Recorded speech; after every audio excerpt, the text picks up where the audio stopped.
জানাবো হুমকিতে দেশীয় ডেইরি শিল্প, ভারত থেকে গরু আমদানি। গত ৮ বছরেও এত জঘন্য হামলা হয়নি, বলছেন নূরের স্ত্রী। এবং সর্বশেষ জানাবো চাঁদাবাজির দায়ে যৌথ বাহিনীর অভিযানে গ্রেপ্তার ৩। শুনছিলেন সংবাদ শিরোনাম, এবারে বিস্তারিত। হুমকিতে দেশীয় ডেইরি শিল্প, ভারত থেকে গরু আমদানি। ভারত থেকে আমদানি করা হচ্ছে গরু, না কোনো চোরাই পথে নয়। সীমান্তবর্তী শার্শা উপজেলার বেনাপোল পোর্ট থানা, পুটখালী সহ দেশের কয়েকটি সীমান্ত পয়েন্ট দিয়ে বাংলাদেশে প্রবেশের অপেক্ষায় রয়েছে হাজার হাজার ভারতীয় গরু। ভারত থেকে গরু আমদানি প্রশ্নে সরকারের অবস্থান বরাবরই নেতিবাচক।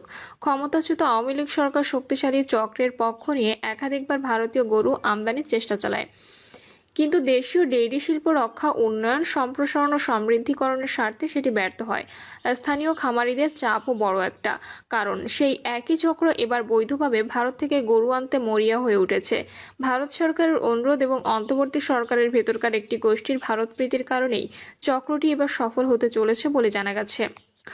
অন্তর্বর্তী সরকারের প্রশাসনিক দুর্বলতার সুযোগে ভারতীয় গরু আনতে বেপরোয়া হয়ে উঠেছে নাসিম রেজা, শামীম রেজা, আমিনুর রহমান সিন্ডিকেট। এই চক্রটি অত্যন্ত চাতুর্যের প্রথমে ৬ মাসের জন্য বিশেষ অনুমতি চেয়ে গত ২১শে আগস্ট মন্ত্রিপরিষদ বিভাগের আবেদন করেছে। সেখানে একটি রিটের আদেশ সংযুক্ত করে দেশের সাতক্ষীরা, যশোর, ঝিনাইদহ ও সিলেট সীমান্তের কয়েকটি পয়েন্ট দিয়ে ভারত থেকে গবাদি পশু আমদানির বিশেষ অনুমতি চাওয়া হয়। ভারতীয় গরু আনার পক্ষে তার প্রধান যুক্তি হচ্ছে মহামান্য হাইকোর্ট গরু আনার অনুমতি দিয়েছেন। দ্বিতীয় যুক্তি হচ্ছে উল্লেখিত পয়েন্টগুলো দিয়ে ভারতীয় গরু চোরাই পথে দেশে ঢোকার কারণে সরকার রাজস্ব বঞ্চিত হচ্ছে। তাই হাইকোর্টের আদেশ এবং গত বছর ২২শে সেপ্টেম্বর আন্তঃমন্ত্রণালয়ের প্রণীত ২০১৪ এর ১-১৩ নীতিমালার আলোকে বিশেষ বিবেচনায় যথাযথ শর্ত মোতাবেক তারা বিশেষ অনুমতি প্রার্থনা করেছে। আবেদনে বলা হয়, বর্ণিত পয়েন্টগুলো দিয়ে চোরাই পথে গবাদি পশু আনয়নের কারণে সরকার রাজস্ব বঞ্চিত হচ্ছে। এ কারণে মহামান্য হাইকোর্ট বিভাগের বিষয়ে বর্ণিত রিট পিটিশনের আলোকে আন্তঃমন্ত্রণালয় ২২/৯/২০২৪ তারিখে নীতিমালার আলোকে বিশেষ বিবেচনা অনুমতি চাওয়া হয়। তথ্যানুসন্ধানে আরও জানা যায়, মেসার্স স্টার এজেন্সির মালিক মোহাম্মদ নাসিম রেজা পিন্টুর উদ্দেশ্য কৌশলে ভারত থেকে গরু আনা। দেশীয় ডেইরি শিল্পের উন্নয়নের স্বার্থে তৎকালীন সরকার ২০১৪ সাল থেকে ভারত থেকে গরু আমদানি বন্ধ করে দেয়। অথচ নাসিম রেজা পিন্টু তার আগে ২০১৩ সালের ২৪শে সেপ্টেম্বর স্বরাষ্ট্র মন্ত্রণালয়ের সীমান্ত শাখা ২ থেকে কৌশলে অনুমোদন ভাঙিয়ে ভারতীয় গরু আনেন। এদিকে কোনো ধরনের কূটকৌশলের আশ্রয় নিয়ে যদি ভারত থেকে গরু আনা হয়, সেটির ক্ষয়ক্ষতি শুধু গ্রামীণ অর্থনীতিতে সীমাবদ্ধ থাকবে না, জাতীয় অর্থনীতিতেও বিরূপ পড়ার আশঙ্কা করছেন ক্ষুদ্র ও মাঝারি ডেইরি খামারিরা। বরিশাল মঠবাড়িয়ায় তাসরিক ডেইরি ফার্মের মালিক মোহাম্মদ জালাল মাতবর বলেন, ভারতীয় গরু আমদানি করা হলে সরকারের রাজস্ব হয়তো কিঞ্চিত আহরিত হবে, কিন্তু অর্থনীতিতে বিরূপ প্রভাব পড়বে বহুমাত্রিক। ডেইরি ফার্মগুলো বন্ধ হয়ে যাবে, রাখালরা কর্মসংস্থান হারাবে, ফরওয়ার্ড ব্যাকওয়ার্ড লিঙ্কেজ প্রতিষ্ঠান ও কর্মসংস্থান ক্ষতিগ্রস্ত হবে। মাঝারি পর্যায়ে এ খামারি বলেন, দেশীয় ডেইরি শিল্প সুরক্ষা ও উন্নয়নে সরকারের বরঞ্চ উচিত গোখাদ্য উপাদানের ক্রয়মূল্যের সঙ্গে সামঞ্জস্য রেখে গোখাদ্য মূল্য নির্ধারণ করে দেয়া। এতে ব্যয় কমবে, আয়ের মানুষ আমিষের ঘাটতি পূরণে কম মূল্যে গোশত কিনতে পারবে। সেটি না করে গোশতের মূল্য কমাতে যদি ভারতের গবাদি পশু আনা হয়, ডেইরি শিল্পটি নিঃশেষিত হবে। শিল্প বন্ধ হয়ে গেলে সরকার শুল্ক পাবে কোত্থেকে? গবাদি পশুর অর্গানাইজ খামারি সাইদুল ইসলাম বলেন, বেসরকারের উদ্যোগে এলসির মাধ্যমে গরু আমদানি করা হলে বাণিজ্য মন্ত্রণালয়, প্রাণী সম্পদ মন্ত্রণালয়, জাতীয় রাজস্ব বোর্ড, কাস্টমস এবং বাংলাদেশ ব্যাংককে অবশ্যই সম্পৃক্ত করতে হবে, অন্যথায় এটিকে চোরাই পথে গরু আনা বলতে হবে। এতে সরকার রাজস্ব হারাবে, দেশীয় খামারিরা ক্ষতিগ্রস্ত হবে। মানিকগঞ্জ থেকে প্রতিনিধি আকাশ জানান, ১ যুগেরও বেশি সময় ধরে ভারতীয় গরু আসা বন্ধ হওয়ার পর থেকেই দেশের গোখামারি বেশ সমৃদ্ধি লাভ করেছে। হঠাৎ করে ভারত থেকে গরু আমদানির চেষ্টায় খামারিদের মাঝে বেশ উদ্বেগ দেখা দিয়েছে। ভারত থেকে গরু আমদানি করলে দেশীয় খামারের উপর কোনো নেতিবাচক প্রভাব পড়বে কিনা জানতে চাইলে জেলা প্রাণী সম্পদ কর্মকর্তা মোহাম্মদ মুজিবুর রহমান জানান, প্রভাব তো পড়বেই। দেশের বাইরে থেকে গরু কিংবা গরু আমদানি, এটা তো আসলে সরকারের নীতি নির্ধারণী বিষয়। তবে দেশের বাইরে থেকে যদি গোস্ত কিংবা গরু আমদানি করা হয় তাহলে দেশের খামারিদের ওপর আর্থসামাজিক একটা প্রভাব তো পড়বেই। পাবনা জেলার সংবাদদাতা রনি ইমরা জানান, পাবনায় খামারিরা গোখাদ্যের উচ্চ মূল্যের কারণে আর্থিক সংকটে পড়েছেন।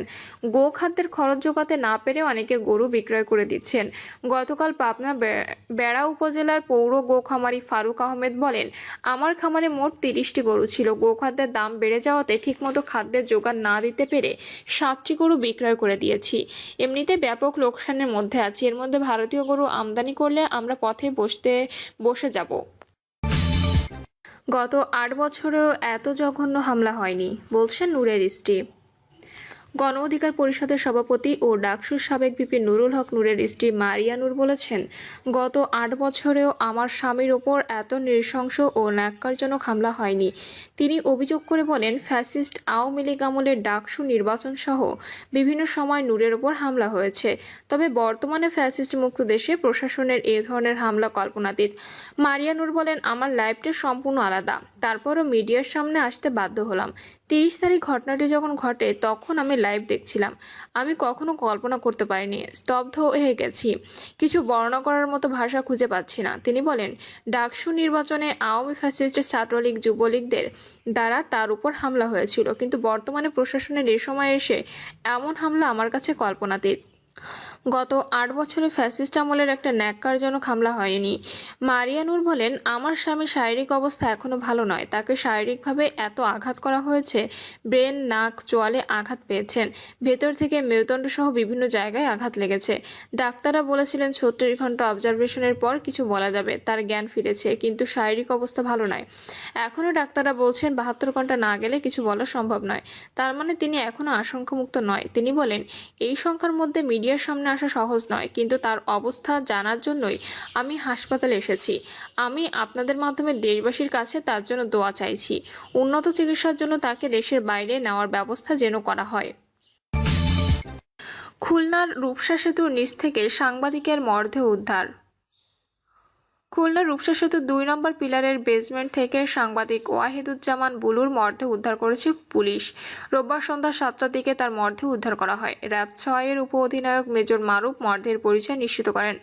নগরের লবণচড়া পুলিশ ফাঁড়ির ইনচার্জ এসআই রহিম জানান, স্থানীয়দের মাধ্যমে খবর পেয়ে তিনি ঘটনাস্থলে পরিদর্শন করেন এবং ঘটনাস্থলে নদীতে হওয়ায় বিষয়টি নৌপুলিশকে জানান।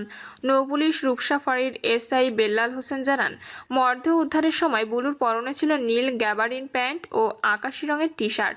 তার ডান হাত ও মুখমণ্ডল ক্ষতিগ্রস্ত ছিল। পিবিআই ও সিআইডি টিম মৃত্যুর সঠিক কারণ নির্ণয়ের চেষ্টা করছে। নূরের শয্যাপাশে উপদেষ্টা আসিফ মাহমুদ দিলেন বিচারের আশ্বাস। জাতীয় পার্টির নেতাকর্মীদের সঙ্গে সংঘর্ষের পর আইনশৃঙ্খলা বাহিনীর হামলায় গুরুতর আহত গণ অধিকার পরিষদের সভাপতি নুরুল হক নূরের শারীরিক খোঁজ নিয়েছেন অন্তর্বর্তী সরকারের যুব ও ক্রীড়া উপদেষ্টা আসিফ মাহমুদ সজীব ভুঁইয়া। এ সময় তিনি এই হামলার সুষ্ঠু বিচার নিশ্চিত করা হবে বলে আশ্বাস দেন। পরে সাংবাদিকদের প্রশ্নের উত্তরে তিনি বলেন, ফ্যাসিবাদের পক্ষের শক্তিদের আশ্রয় দিতেই একটি পক্ষ গণ অভ্যুত্থানের নেতাদের টার্গেট করছে। বিগত অবৈধ সংসদের বৈধতা দেওয়া সহ নানা কর্মকাণ্ডের মাধ্যমে জাতীয় পার্টি চিহ্নিত ফ্যাসিবাদী শক্তি তাদের ভেতর দিয়ে আওয়ামী লীগকে